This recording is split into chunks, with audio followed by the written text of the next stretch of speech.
Buenas tardes, 6:55. Buenas tardes. Muy bien, ya estamos aquí otra vez en la Ciudad de México.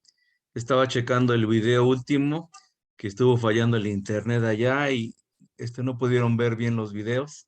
Pero bueno, ahora vamos a ver fluidos en movimiento.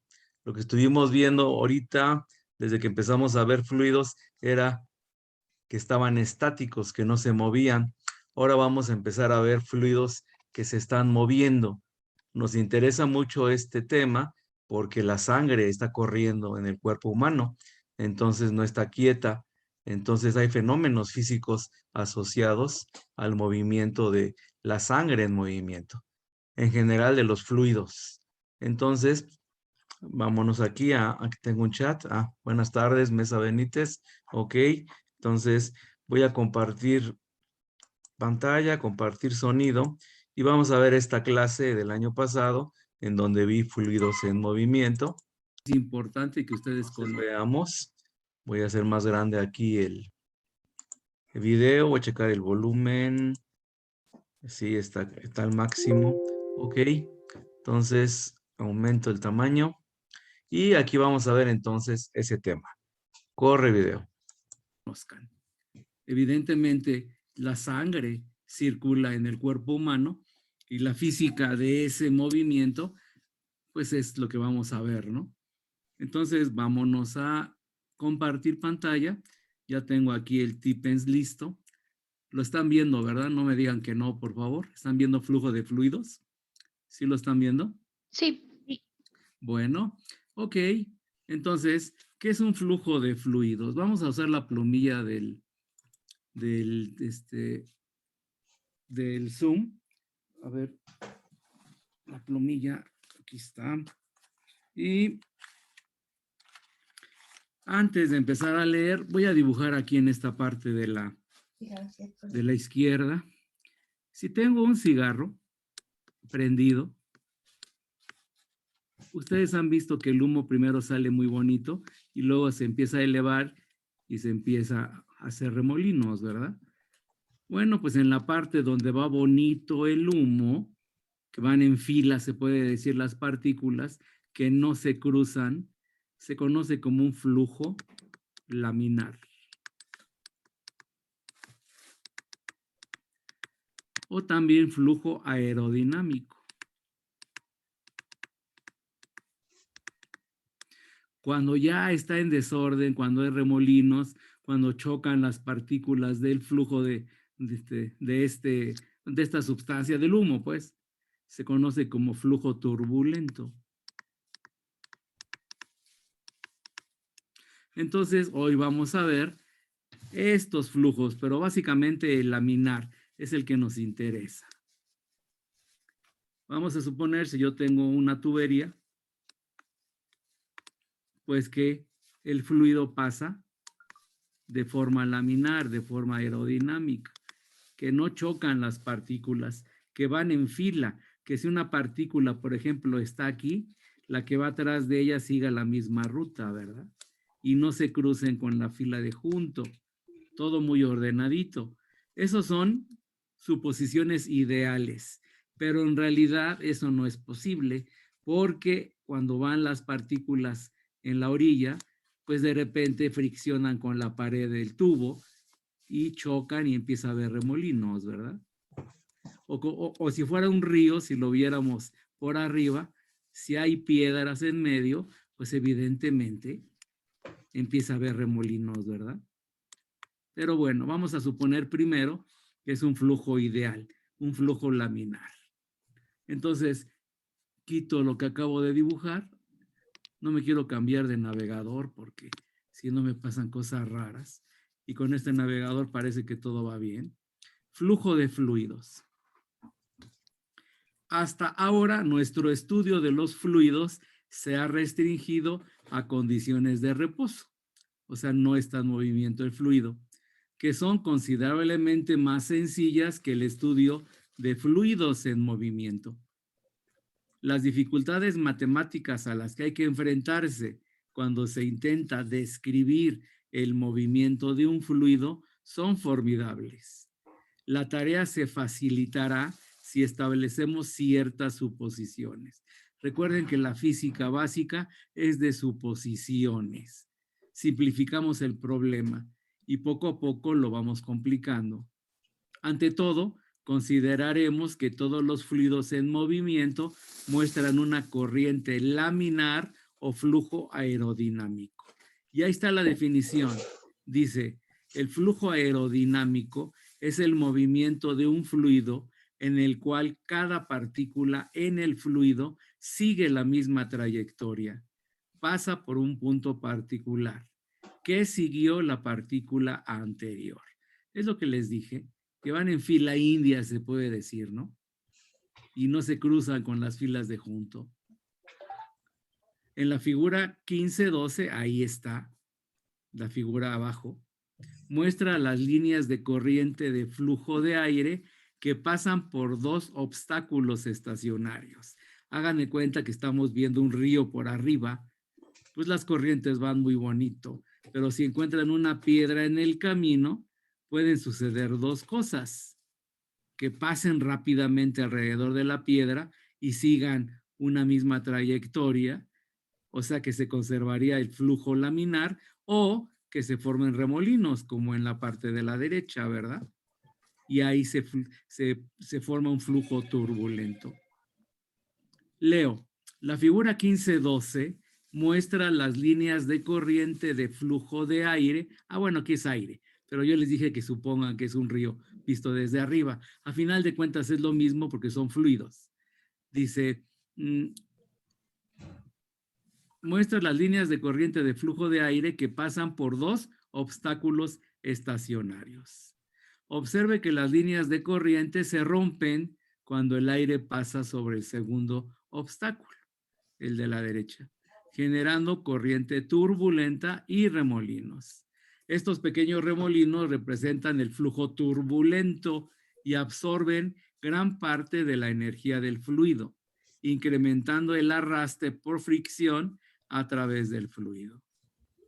Entonces, ¿qué pasa con el flujo turbulento? Pues se disipa energía. Con el flujo laminar se conserva mejor la energía. Vamos a considerar además que los fluidos son incompresibles y que no presentan una fricción interna apreciable. Ya les dije, estamos suponiendo que no hay fricción, pero de hecho en la realidad sí hay fricción con las orillas por donde está pasando el fluido. En estas condiciones se puede hacer algunas predicciones acerca de la razón de flujo del fluido gasto a lo largo de una tubería o de otro recipiente. ¿Qué es el gasto? Con palabras domingueras, es qué tanto volumen de fluido pasa en el tiempo.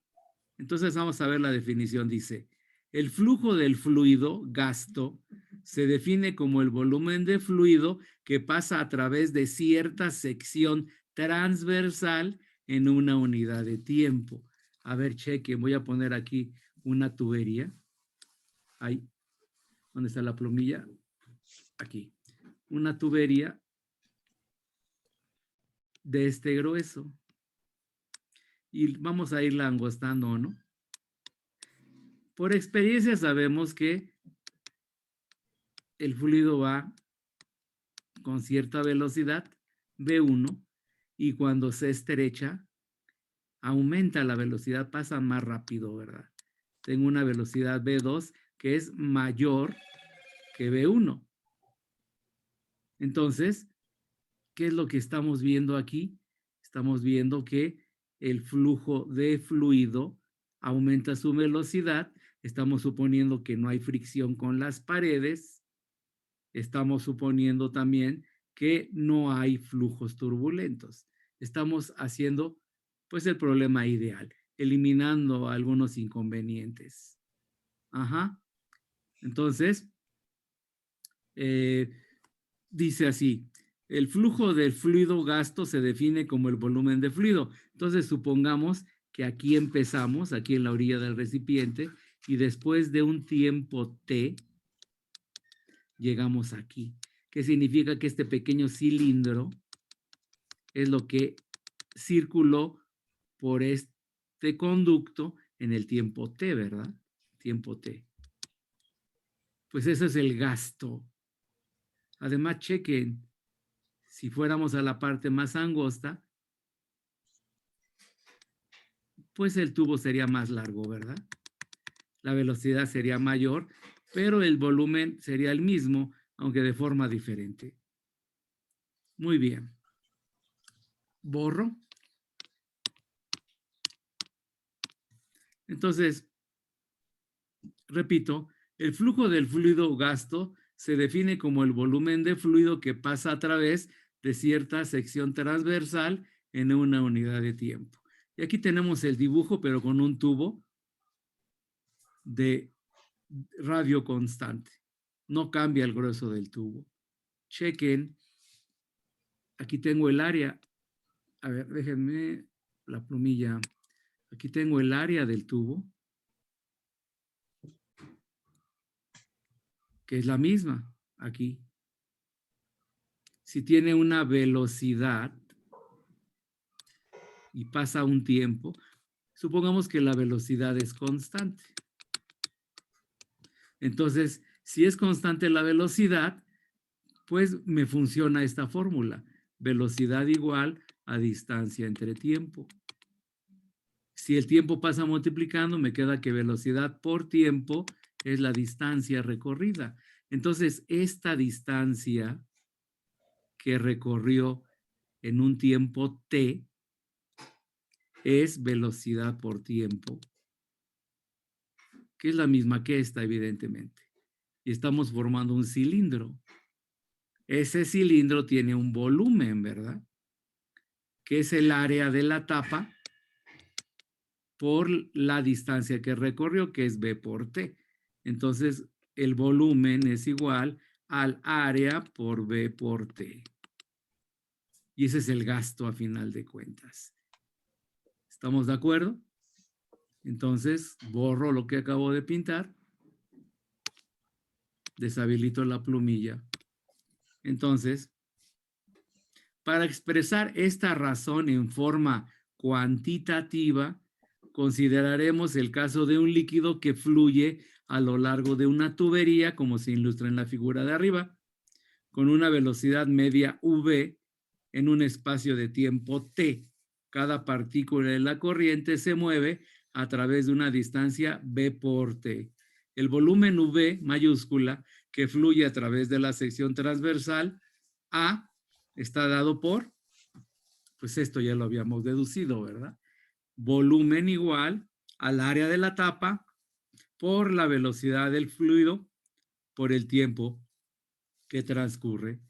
Por lo tanto, el gasto, que es el volumen por unidad de tiempo, se puede calcular. Entonces, chequen, pongo la plumilla de nuevo. El gasto se bautiza como R. No sé por qué, pero le pusieron R, que se define como el volumen que pasa en cierto tiempo. Pero el volumen ya vimos que es el área de la tapa por la velocidad del fluido por el tiempo. Entre el tiempo, y se me van los tiempos, y el gasto simplemente es el área por la velocidad. Y aquí está. El gasto es la velocidad por el área, nada más le cambiaron el orden, ¿verdad?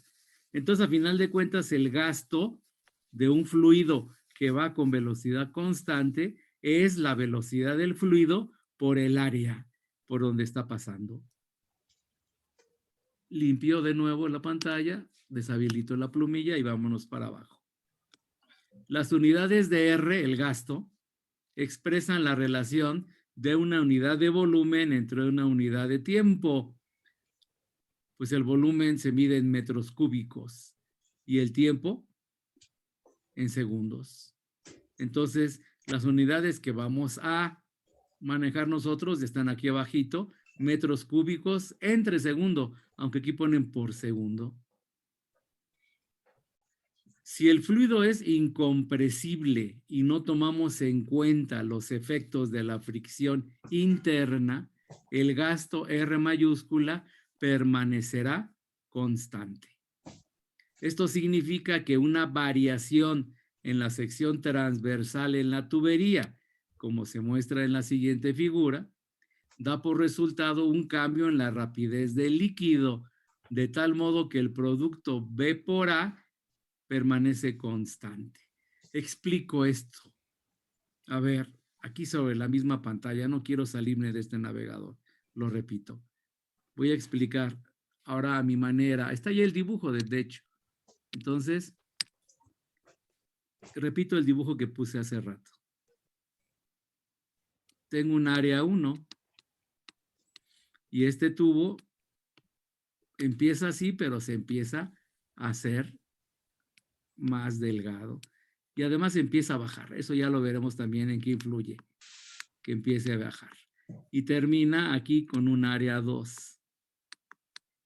La tapita tiene un área 2, la final. Ahora, por experiencia, hace rato lo dije, si aquí en esta parte tiene una velocidad 1, mientras se va adelgazando la tubería, supongamos que sigue un flujo laminar, pues aumenta la velocidad V2 y es mayor que V1. Recuerden el gasto, vamos a poner el gasto de entrada R1 tiene que ser igual al gasto de salida R2, porque estamos suponiendo que está lleno completamente la tubería y también que no se puede comprimir el fluido, y también estamos suponiendo que no hay fuerzas de fricción, ¿verdad? Que estén deteniendo. Por lo tanto, el gasto de entrada tiene que ser igual al gasto de salida, pero el gasto de entrada R1 es, por la fórmula de arriba, la velocidad de entrada 1 por el área de entrada A1. Y R2 al final es la velocidad de salida B2 por el área de salida A2. Pero como dijimos que no hay ninguna fuga de fluido, entonces lo que entra es igual a lo que sale. Entonces me queda que B1 por A1 tiene que ser igual a B2 por A2. ¿Qué es lo que tenemos aquí? ¿Qué me dice simplemente esto? Que todo lo que entra tiene que ser igual a todo lo que sale. Y esta ecuación se le conoce como ecuación de continuidad.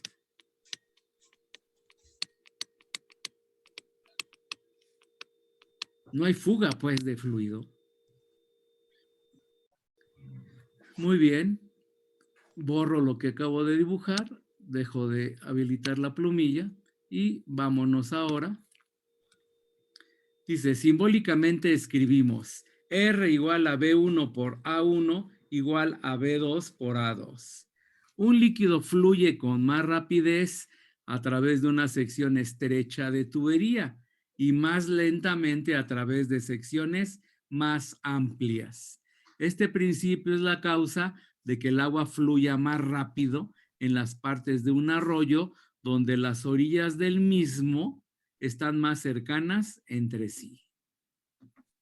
Y ahí está el dibujo con todo lo que les he estado explicando. Dice, figura 15-14.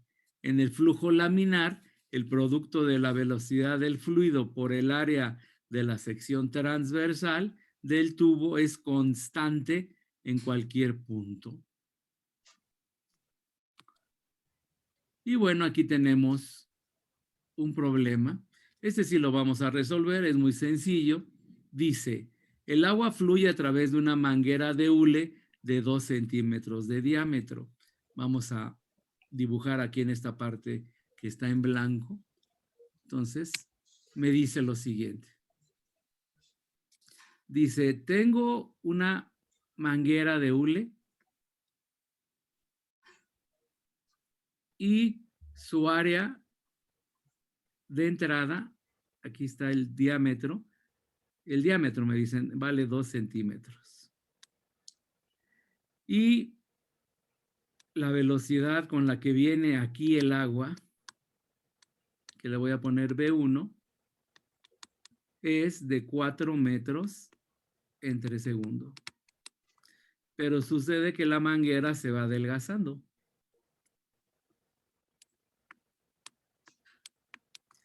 y me dice que el chorrito de salida sale con una velocidad V2 de 20 metros entre segundo.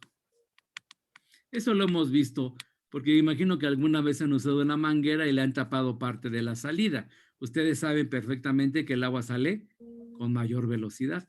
Para que llegue más lejos, hacemos eso. Entonces, la pregunta es, el agua fluye a través de una manguera de hule de 2 centímetros de diámetro a una velocidad de 4 metros entre segundo. ¿Qué diámetro debe tener el chorro si el agua sale a 20 metros entre segundo? ¿Cuál es el gasto en metros cúbicos por minuto? Bueno, el inciso B se puede contestar rápidamente. El gasto, ya sea de entrada o de salida, es el mismo. Entonces voy a poner R1, que es el gasto de entrada, es igual a B1 por A1. Eso sí los tengo, los datos. La velocidad 1, ¿qué es? La velocidad 1 es 4 metros entre segundo. Y el área 1, bueno, pues hay que hacer operaciones aquí del lado izquierdo. Si el diámetro es de 2 centímetros y esto es 0.02 metros, a mí lo que me importa es el radio. El radio es la mitad, 0.01 metros. Y el área entonces es pi por radio al cuadrado. Esa fórmula todo el mundo la conoce.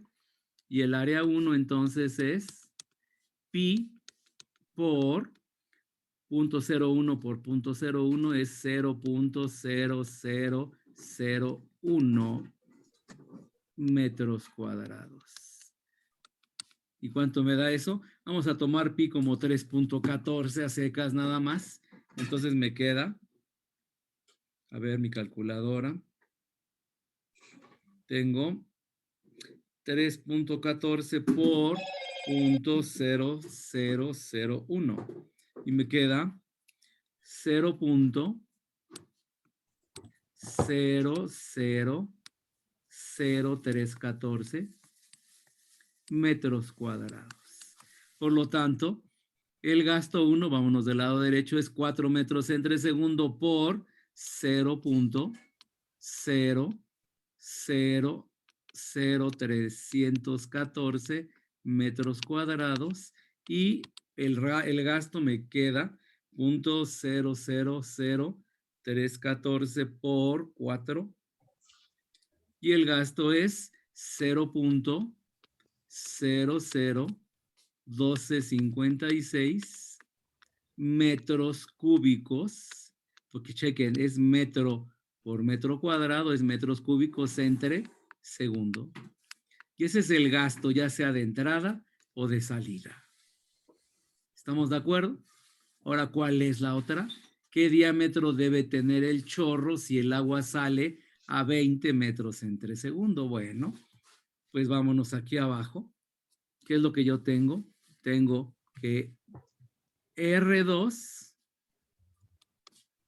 es igual a B2 por A2. Entonces, despejo el área, me queda, bueno, área 2 igual a R2 entre B2. Entonces, primero voy a calcular cuánto vale el área.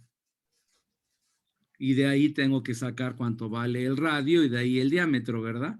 R2 ya sabemos es el mismo que R1 y tengo 0.001256 metros cúbicos entre segundo, entre la velocidad que sí la conozco, que es 20 metros entre segundo. Y vamos a dividir entonces. Me queda 0.001256 entre 20. Y eso me queda 0.0040628. Y luego unidades. Vamos a ver qué me queda. Chequen. Por ley del sándwich me queda metro cúbico por segundo entre metro, ahí es metro cúbico, entre metro por segundo, se me van los segundos con los segundos, se me va el metro de abajo con uno de ellos, de arriba, y esto me queda 0.0000628 metros cuadrados. Es lo que me queda. Ahora ya tengo el área de salida, pero me están pidiendo el diámetro. Entonces, a ver, ya me estoy acabando el espacio. ¿Dónde tengo espacio? Vámonos arribita. Ya estoy haciendo aquí otra vez revoltijo. Entonces yo tengo el área 2 es igual a pi por r cuadrado. Esa r es la que voy a encontrar primero. Y eso es igual a 0.00040, lo que acabo de encontrar, 628 metros cuadrados.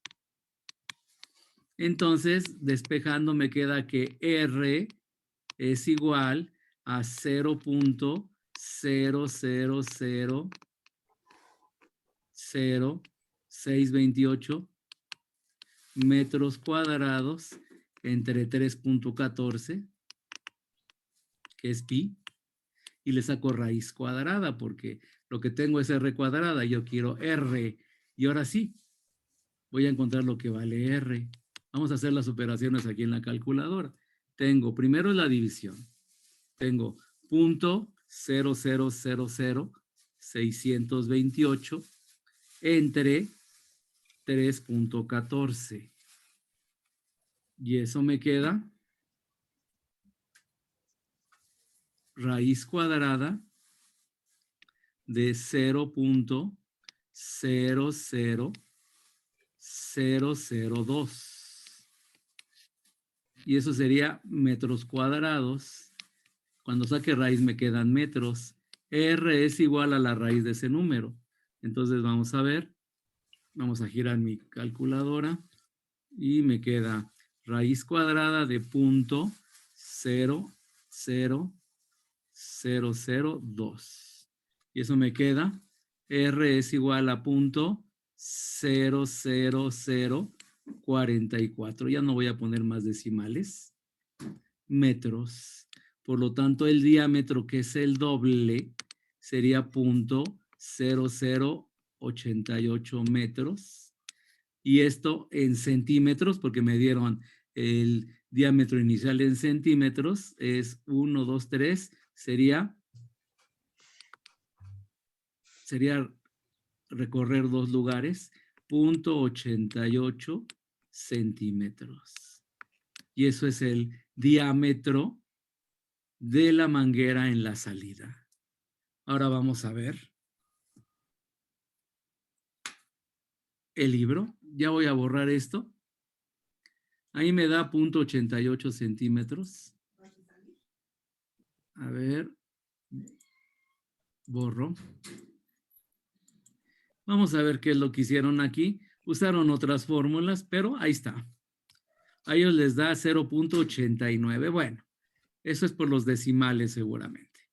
Pero dense cuenta que sí encontramos el resultado muy cercano. Y ahí está el gasto, ¿verdad? No recuerdo cuánto era el gasto. Ustedes lo apuntaron tal vez. Y comparen, ¿no? Que el gasto es el mismo, ya sea de entrada que el de salida. Nada más que aquí lo pusieron en minutos. ¿Quién sabe por qué lo pusieron en minutos? Arribita está en segundos. 1.26 por 10 a la menos 23. Esto si lo pongo sin notación científica, esto es 1.26, se recorre el punto decimal 3 lugares, entonces sería .00126 metros cúbicos entre segundo. No recuerdo cuánto sacamos hace rato. Ustedes lo deben de haber apuntado. ¿Se parece este número al que sacamos hace rato, jóvenes? Díganme, por favor. ¿Ey? Es el mismo. ¿Es el mismo? Bueno. Sí. Ok. Entonces dense cuenta, ¿no? Que estos problemas son sencillos, pero sí hay que hacer operaciones a final de cuentas, ¿no? Entonces, continúo.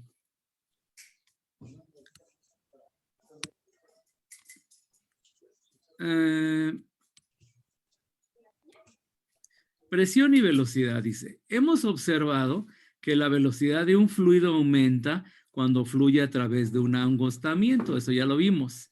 Un incremento en la velocidad únicamente se puede deber a la presencia de una fuerza de aceleración.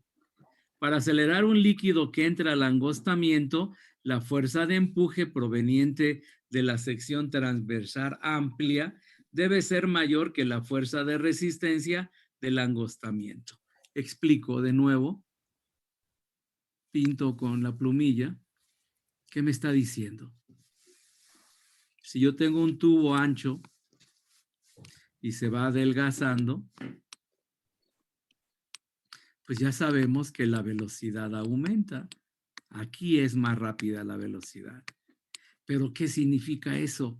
Que algo tiene que estar empujando para que aumente la velocidad. ¿Qué significa? Que esta presión, que voy a llamar 1 del lado izquierdo, tiene que ser mucho mayor a la presión 2 del lado izquierdo, que se está oponiendo al paso del fluido. Entonces me dice que mientras más aumenta la velocidad del fluido, eso significa que hay más presión que está empujando al fluido para que éste se mueva más.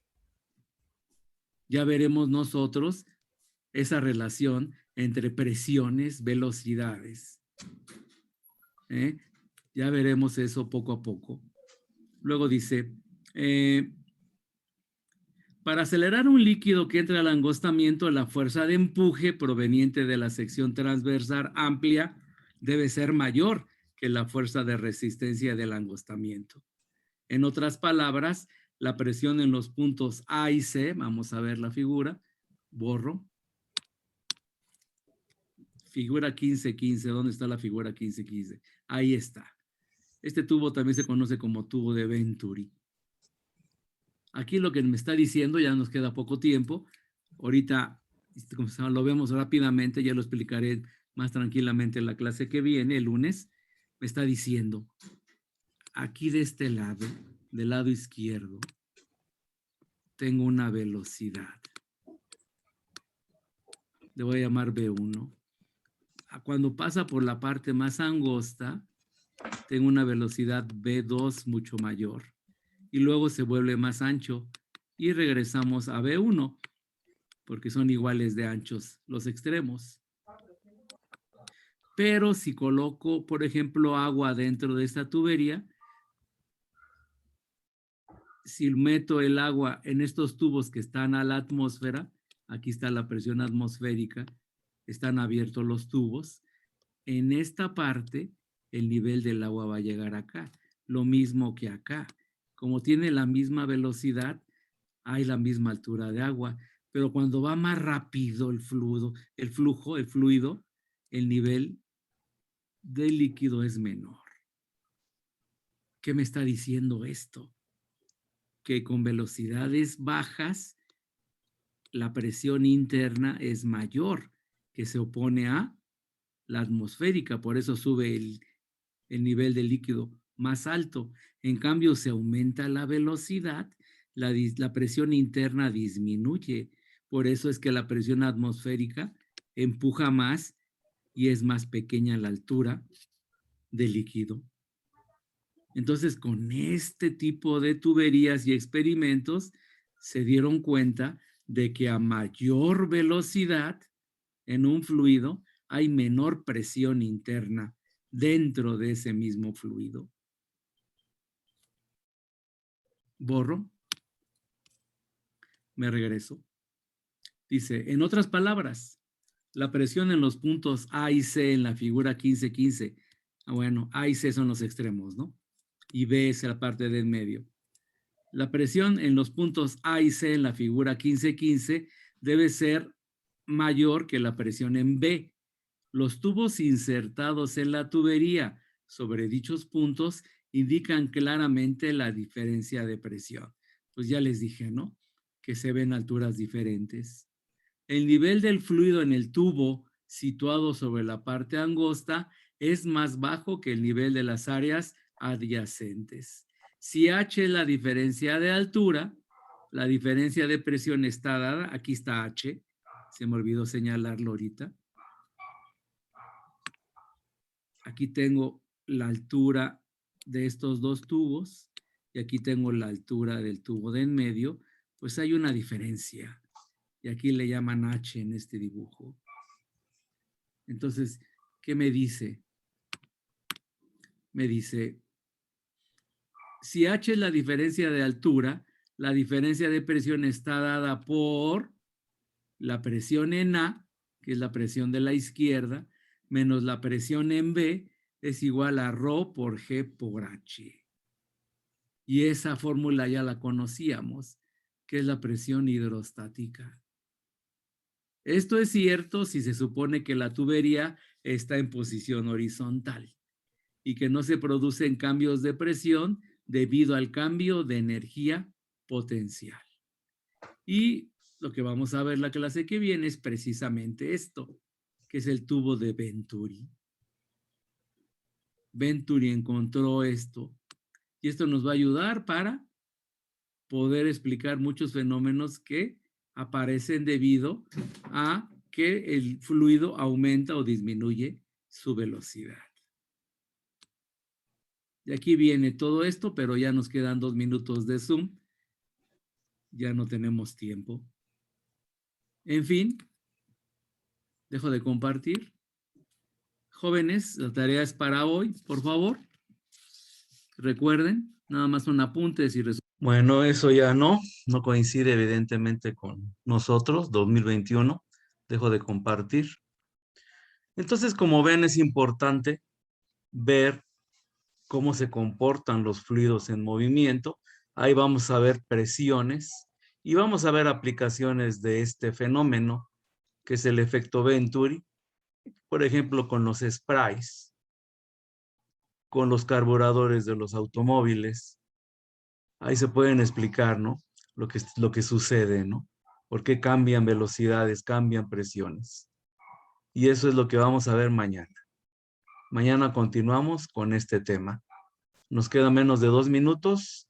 Jóvenes, ¿alguna duda? Pregunta.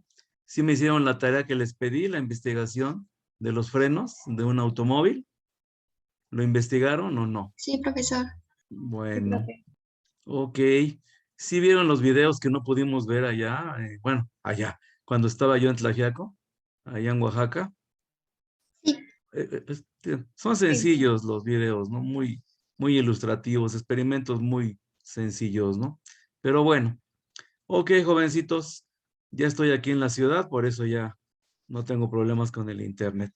En fin, ya queda 1 minuto nada más de Zoom. Si ya no hay preguntas, dudas, inquietudes, ¿no? Bueno, jovencitos, nos vemos mañana a la misma hora, a la 1:40. Hasta luego. Hasta luego, profesor. Nos vemos.